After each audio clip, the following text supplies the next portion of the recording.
Good day everyone, we are Group 1 and we are going to present to you our job sheet number 12, which is good manufacturing practices. And here are our members. So our topic for today is maintenance and sanitation. Number 1, general maintenance. There shall be procedures for general maintenance of the plant and its premises. The procedure shall include the following. Number 1, establishments and equipment should be kept in an appropriate state of repair and condition. So, kailangan natin yung establishments and equipment natin ay laging nasa appropriate state of repair and condition. Why? Letter A, to facilitate all sanitation procedures. So, facilitating sanitation procedures, ibig sabihin nito, kailangan natin i-ensure na lahat ng necessary na steps ay na-taken natin para ma-prevent yung contamination and ma-maintain natin yung sanitary condition. Letter B, to function as intended, particularly at critical steps. So, kailangan yung establishments natin and equipment natin ay lagi siyang able na magawa yung function niya. Kasi diba, dumadating yung point na yung ibang equipment is hindi yung nagagawa, which is maraming nasasayang oras, nasasayang din yung pera natin. So, bakit nga ba kailangan? Importante na mag-function yung tools as intended para maging effective, ma-ensure yung effectivity, ma-ensure yung efficiency natin sa pag-complete ng task. And pangalawa, para ma-ensure din yung safety nung gagamit. Letter C, to prevent contamination, like from metal shards, flaking plasters, debris, and chemicals. So, bakit ba natin need prevent, di ba? Para ma-prevent din tayo sa pagkakaroon ng foodborne illnesses. Number 2, cleaning should remove food residues and dirt, which may be a source of contamination. The necessary cleaning methods and material will depend on the nature of the food business. Disinfections may be necessary after cleaning. So, di ba natatandaan natin, yung cleaning is tinatanggal natin yung sa surface lang. Inaalis natin yung makita natin dumi, yung mga food residues and dirt dun sa surface lang. Kasi yung mga yun is yun yung source natin ng contamination. Meron tayong iba't ibang cleaning methods and materials na ginagamit depende dun sa nature ng food business natin. So, disinfections may be necessary after cleaning. So, di ba nga, pag cleaning surface lang, so kailangan natin ng disinfections para ma-ensure na talagang walang bacteria, walang mga contaminants dun sa ating surfaces, sa mga equipments. Number 3, buildings and fixtures and other physical facilities of the plant shall be kept in good repair and shall be regularly cleaned and maintained in a sanitary condition. Cleaning operations shall be done properly to avoid the danger of contamination of food and food contact surfaces. So, ang plant or a plant's physical facilities are the buildings, grounds, equipment, and infrastructures that are needed to operate and maintain the plant. So, tinatawag din siya ng plant operations or facility management. So, kailangan natin still kept in good repair and kailangan lagi natin siyang nililinis and minamaintain yung sanitary conditions. When we say sanitary condition, nire-refer nito yung state ng clean and free of health hazards or that protects health by removing waste and dirt. So, cleaning operations shall be done properly. So, kailangan yung paglilinis, hindi lang tayo basta naglinis lang, yung tinanggal lang natin yung kung ano nakikita natin. So, kailangan proper yung paglilinis natin para ma-avoid natin yung danger ng contamination sa ating food and sa food contact surfaces. So, number 4, detergent, sanitizers, and other supplies employed in cleaning and sanitizing procedures should be safe and effective for their intended use only. So, yung mga ginagamit natin, mga detergents, yung mga materials natin na mga liquid, diba, ganon, yung detergents, sanitizers, ganyan, kailangan, safe. Lagi nating isa sa isip na dapat safe yun at effective for their intended use only. So, intended use only. Hindi natin gagamitin yung isang panglinis parang all purpose. So, kailangan natin kung anong function niya, kung para saan siya, dun lang dapat yun. So, only such toxic materials as are required to maintain sanitary conditions for use in laboratory testing procedures for plant and equipment, maintenance and operation, or in manufacturing or processing operations shall be used or stored in the plant. So, these materials shall be identified and used only in a manner and under conditions that ensures their safe use. So, meron naman tayong toxic materials. So, yun yung talagang pangmatindihan yung paglinis nyo. Panglinis, yung toxic na materials. So, hindi siya tinatabi kung saan-saan, especially sa pagkain. So, kailangan natin na may proper label yung containers na ginamit natin since, di ba, parang usually magkakamukha lang naman sila ng itsura. Yung iba, di ba, colorless, something na ganyan. So, kailangan natin na may proper label and yung proper na container nila is yung kung ano yung container nila nung binili natin. Hindi siya pwedeng ilagay sa kung saan lang na gusto natin. And dapat nakaswore siya sa tamang lalagyan at hindi kung saan-saan lang. Procedures for the proper use of cleaning agents shall include cleaning chemicals, detergents, sanitizer should be handled and used carefully and in accordance with manufacturer's instruction, stored where necessary separated from food in clearly identified containers to avoid the risk of contaminating food. So, yun nga, yung sabi ko kanina, yung cleaning chemicals, so lahat ng chemicals na ginagamit natin sa panglinis. So, kailangan natin maging careful sa paggamit nito and kailangan in accordance yung paggamit natin in accordance sa manufacturer's instruction. So, hindi dahil ito yung gusto natin gawin as like function ng cleaning chemicals na to, kundi nakalagay siya sa manufacturer's instruction, di ba? Kasi, instructions na pinrovide ng manufacturers are designed by experts and provide detailed insight into how equipment should be used, maintained, and stored properly. So this can help to reduce the risk of workplace accidents due to misuse of machinery or improper storage procedures. So sa case na naman natin, para ma-prevent yung contamination sa food, especially sa mga gantong chemicals, baka para maiwasan yung mga food poisoning. So, letter B, food and equipment should be protected during maintenance. So, habang ginagawa tayo, naglilinis, di ba, kailangan na ensure natin yung food and equipment ay laging protected. Especially kapag ginagawa natin yung maintenance natin. Diba? To prevent contamination directly sa food or indirectly through the equipment. So, letter C, where there is a risk of food contact, food-grade materials for maintenance must be used. So, kung meron daw risk of food contact, food-grade materials. What is food-grade materials? Ito daw yung typically refers to material and essentially states that material doesn't contain any toxins or dangerous substances. So, letter D, maintenance personnel must be trained on specific maintenance procedures on quality and hygiene before allowing them to work during plant maintenance. So, kailangan, before mag-work yung maintenance personnel, kailangan aware muna sila. Kailangan trained muna sila dun sa specific maintenance na pupuntahan nila. Especially sa quality and hygiene. 5.2 Cleaning procedure and method. Cleaning can be carried by separate or combined of physical method, wet or dry method. Cleaning procedure involves where appropriate.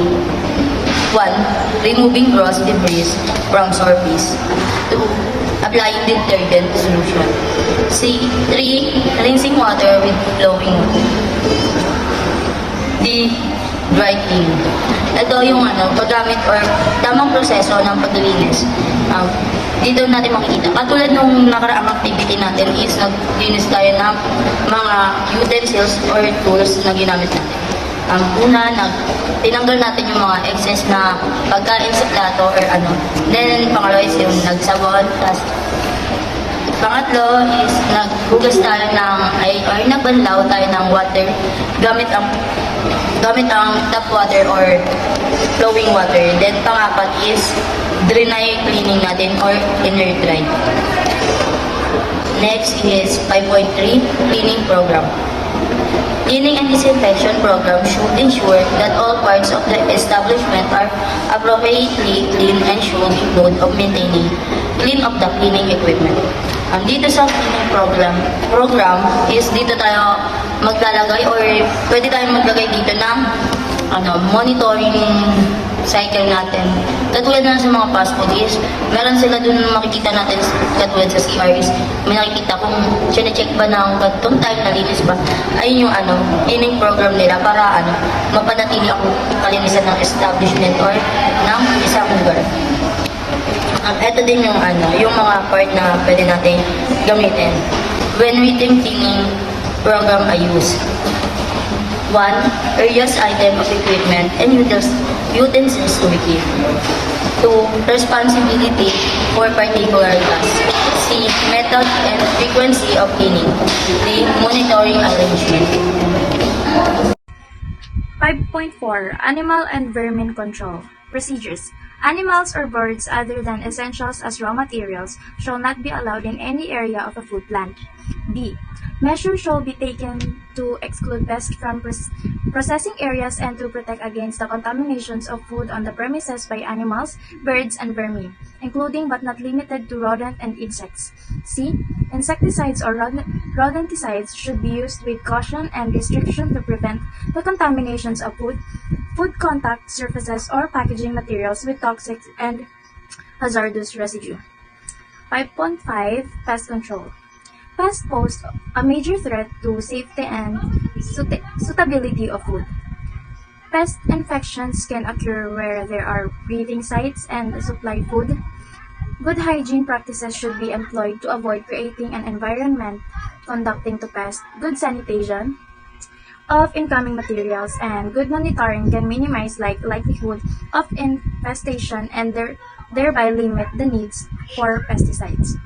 So, dito naman sa production, process, and controls, all operation in the receiving, inspecting, transporting, segregating, preparing, manufacturing, packaging, and storing of food should be conducted in accordance with adequate sanitation principle. Ang sinasabi rito, this statement emphasizes the importance of maintaining cleanliness and hygiene throughout every stage of food handling. It means that all processes involving food, from receiving raw materials to delivering finished products, must follow proper sanitation practices to ensure the food is safe. So, dito naman sa 1.1, raw materials and other ingredients shall be procedure and work instruction for the sanitary handling of raw materials and other ingredients. So, sabi dito na dapat clear and documented processes and guidelines for handling raw materials. Sa way na dapat ma-maintain yung cleanliness at ma-prevent natin yung contamination. For 1.1.1, raw materials and other ingredients shall be inspected and either segregated or otherwise properly handled to ascertain that they are clean and suitable for processing into food. So, dapat dito naman sa inspection and handling na dapat yung lahat ng materials ay must be checked upon, received to ensure they are clean, undamaged, and fit for food production. So, para naman kapag isa-segregation naman natin siya, items that fail to meet cleanliness or suitability standard must be separated from acceptable materials to prevent contamination. 1.1.2 raw materials and other ingredients shall either not contain level of microorganism that may produce food poisoning or other disease in humans. So, sabi dito dapat yung raw materials and ingredients, hindi siya mag-contain ng harmful microorganism na pwedeng mag-cause ng bacteria, viruses, or parasites na pwedeng ma-level sa foodborne illness or iba pang sakit na makuha ng tao. So, dito naman tayo sa rework item should be held in bulk or in container design and constructed. So, dapat dito yung mga leftover or unused food materials na na-process sa bagong batch, dapat na stored siya sa appropriate bulk containers or especially designed sa mga packaging to ensure they remain clean and safe for reuse. So, dito naman sa frozen raw materials and other ingredients should be kept. So, dapat yung mga frozen na raw materials tsaka mga ingredients dapat remain at proper freezing temperature to prevent spoilage, microbial growth, or loss of quality. Kasi, pag hindi siya naka-frozen, may chance na magkaroon siya ng hindi na siya ganun ka ganda yung quality niya. So, dito naman sa 1.2, manufacturing operation, procedure and work instruction shall be established for the sanitary handling and maintenance of equipment and utensil for manufacturing operation. So, sabi dito na dapat na clear and documented processes and guidelines must be created and followed to ensure that all equipment and utensil is used in food manufacturing are handled clean and maintained in a hygienic manner. The goal dito is yung ma-prevent natin yung contamination at ma-ensure natin yung food safety. So, next is 1.2.1 is equipment and utensils and finished food containers shall be maintained in sanitary condition through appropriate cleaning and sanitizing, where appropriate cleaning shall be taken apart throughout cleaning. Sinasabi dito na dapat natin sundin yung mga proper cleaning and sanitizing sa mga tools natin or equipments. Like, in this way, we can maintain the food safety at mape-prevent natin magkaroon ng cross contaminations. So, 1.2.2 is physical factors such as time, temperature, humidity, pH, pressure, flow rate, and manufacturing operations such as freezing, dehydrating, heat processing, acidification, and refrigeration shall be monitored to ensure that mechanical breakdowns, time delays, temperature fluctuation, and uncontrolled event do not contribute to the decomposition of the contamination of food. Tinatalakay nito yung sa 1.2.2, kalaga ng controlling at pagmamonitor sa mga manufacturing processes sa paggawa ng pagkain. Kumbaga, mahalaga ang mga ito para mapanatili yung kalidad ng pagkain natin, para iwasan yung contamination, ganun. Sa parang ito, mananatiling safe, fresh, at walang harmful bacteria and other contaminants yung buong process ng paggawa natin ng food. So, moving on sa 1.2.3, food that can support rapid growth of undesirable microorganisms, particularly those public health significance, shall be handled in a specific manner that prevents the food from becoming contaminated with the meaning of acts. Sa 1.2.3, sinasabi dito, mabilis masirang pagkain ay kailangan i-handle ng maayos para maiwasan ang contamination. Kumbaga, kailangan ng maayos sa temperature control, tamang hygiene at protection sa mga pathogens natin, siyempre. In this way, we can prevent foodborne illnesses nga daw, sabi, para makasiguro tayo sa kaligtasan ng ating pagkain. Okay? So, sa 1.2.4, work in process shall be handled in a manner that protects against contamination. Explanation dito is, work in process sa mga partially finished products tulad ng marami yan flour, starch, sugar, vegetable oils, bread, pancake mixes, sterilized vegetables, instant soups, sauces, and puddings. Kailangan sila hawakan ng maingat, kumbaga i-handle natin properly, kumbaga para maiwasan yung contamination sa kanila dahil madali sila ma-expose sa bacteria, alikabok o chemicals. Kinakailangan ng mga manufacturers sumunod sa hygiene standards na tamang storage at handling procedures para mapanatili yung kalidad ng kaligtasan ng produkto ng mga tao. Importante din to para matiyak natin yung product natin sa kaligtasan ng mga consumers.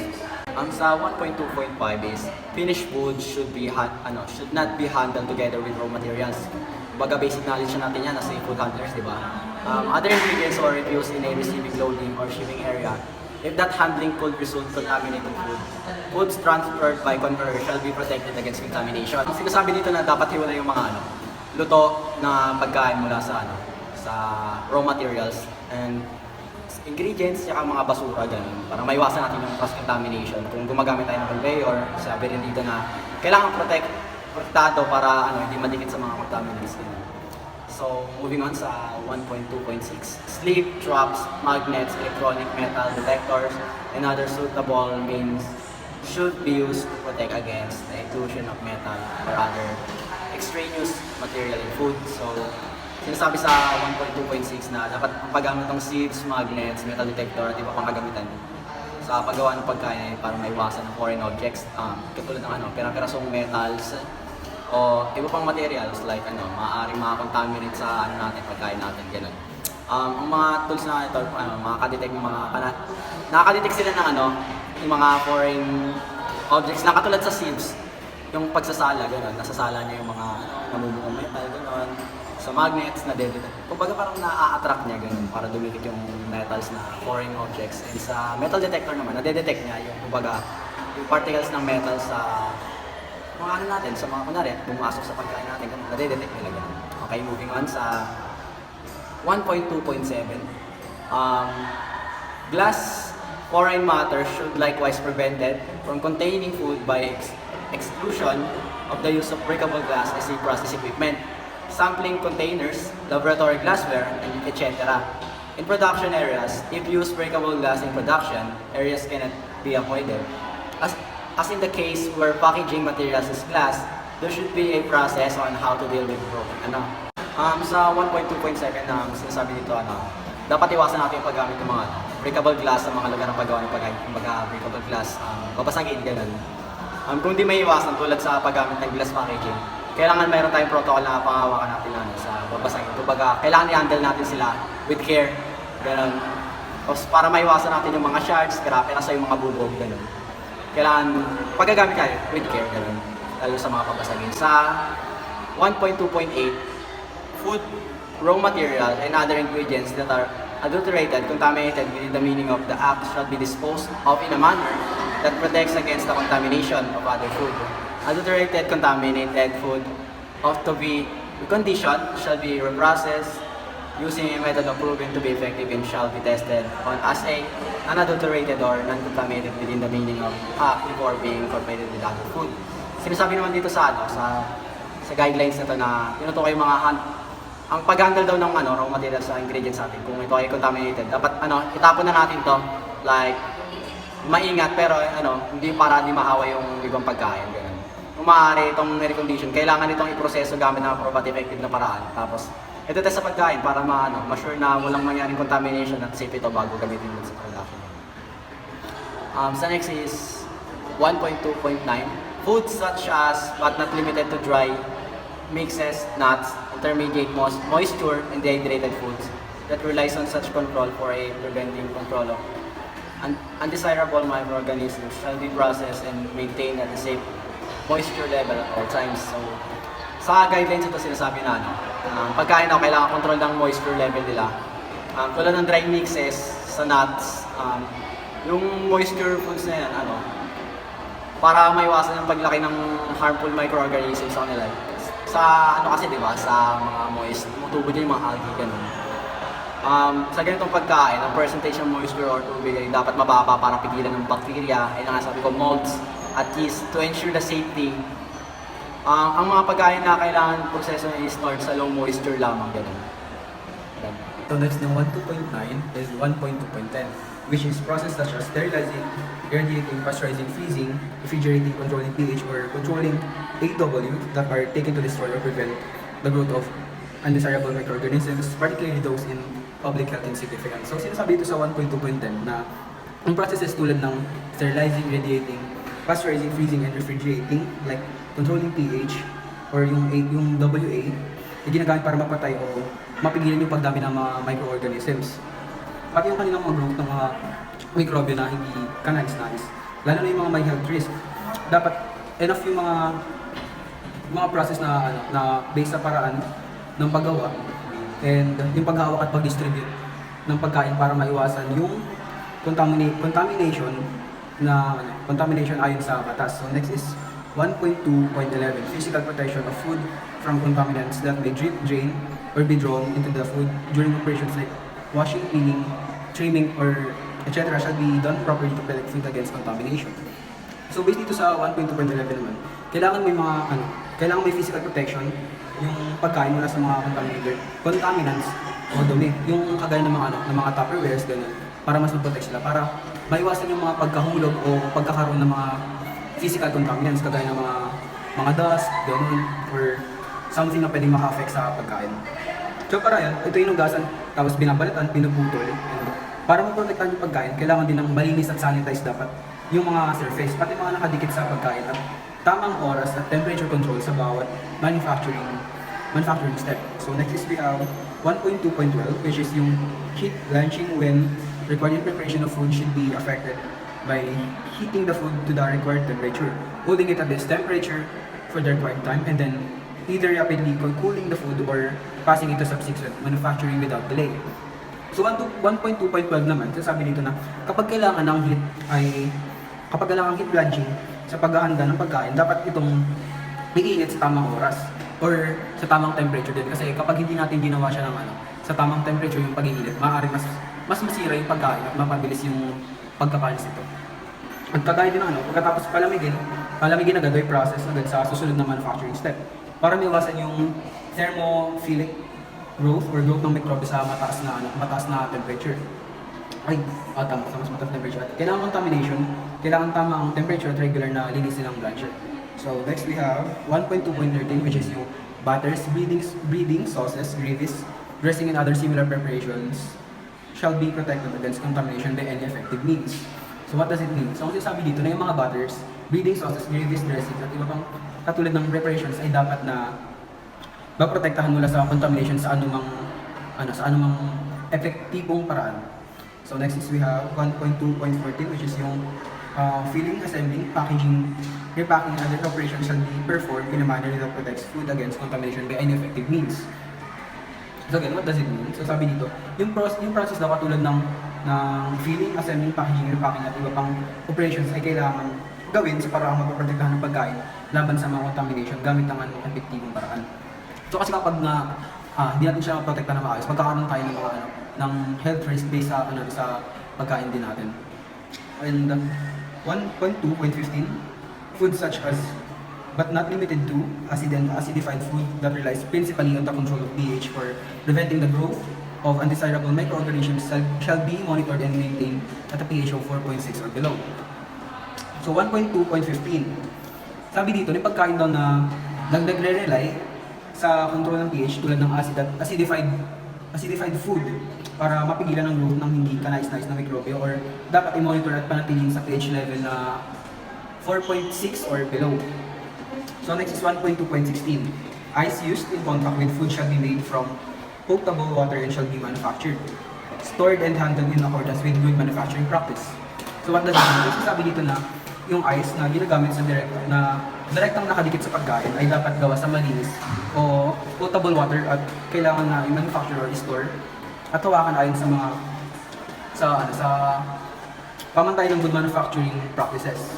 So next is we have 1.2.17, which is steam used in contact with food must be of food grade quality. Makeup water shall be potable and comply with current food legislation standards. So what does it mean? So 1.2.17. So sabi dito na yung mga steam o singaw na ginagamit sa pagkain ay dapat food grade or makeup ng water, like gaya ng tubig na nadadagdag ay dapat potable at nakasunod sa food legislation standards.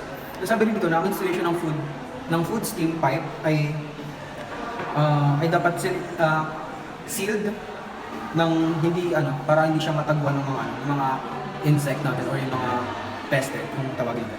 So next is we have 1.2.18, which is yung food manufacturing areas and equipment used for manufacturing human food should not be used to manufacture non-human food grade animal feed or inedible products unless there is no reasonable possibility for the contamination of the human food. So 1.2.18, yung mga lugar na equipment na ginagamit para sa paggawa ng pagkain para sa mga tao ay hindi daw dapat gamitin para gumawa ng pagkain para sa mga hayop. Kasi syempre, makaka-affect din yun sa pagkain natin kasi magkaiba yung quality ng para sa tao at para sa hayop. So aside from that, inedible or products na maliban na lang kung walang posibilidad na contaminated siya sa human food. So last is we have 1.2.19. All food manufacturing establishments using one or several critical allergens as ingredients shall take all reasonable precautions to avoid cross-contact with food products that do not normally contain these allergens and that do not normally carry a specific mention to the ingredient statement. So last is we have 1.2.19 yan. So sabi dito na lahat daw ng food manufacturing establishments na gumagamit ng isa o higit pang critical allergens bilang ingredients ay kailangan mag-ingat para maiwasan ng pagkakaroon ng cross contact sa mga food natin or sa mga products na hindi naman normal na naglalaman ng allergens na pero hindi nakalista sa ingredients. Kaya dapat na pag magtitingin kayo ng mga products na bilhin niyo, dapat may nababasa niyo doon yung ingredients na talaga kung naglalaman pa siya ng mga allergens na pwedeng makaano sa health ng tao.